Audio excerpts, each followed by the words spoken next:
Well, I spoke with Christine Heller-Seaman, and she says that she and her sister spent 44 years believing that their grandparents were murdered, and they lived in that mindset that violence happened to their loved ones. Well, now Christine believes her grandparents' death was an accident, and says for the first time since she was a teenager, her family is sharing memories of their grandparents without that same pit in their stomachs.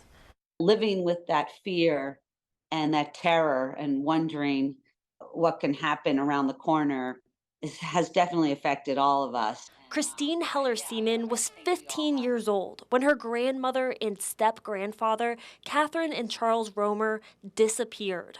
She and her 8 sisters believed they'd been murdered. Just the kind of thing that never, ever leaves you. But now, 44 years later, the possible break in a 44-year cold case. The certainty Christine and her family had been living with for most of their lives is flipped upside down. They now believe their grandparents' death was an accident. It's just been so overwhelming for all of us. Last weekend, a Florida dive team discovered a car in a pond in Brunswick, Georgia. It was the last place Catherine and Charles Romer had been seen, driving home to New York from Miami in 1980.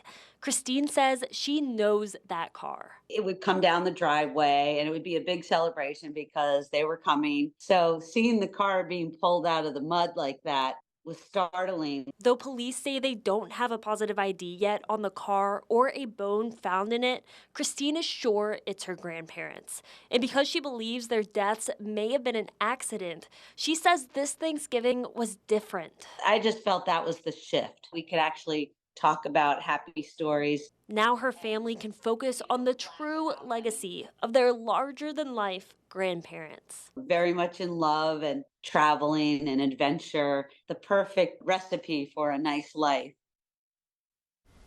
A police spokesperson told me today it could take weeks or even months before they get DNA evidence back from the bone if they do. Christine says her grandparents' belongings were also in the submerged car. Renata Di Gregorio, First Coast News, on your side.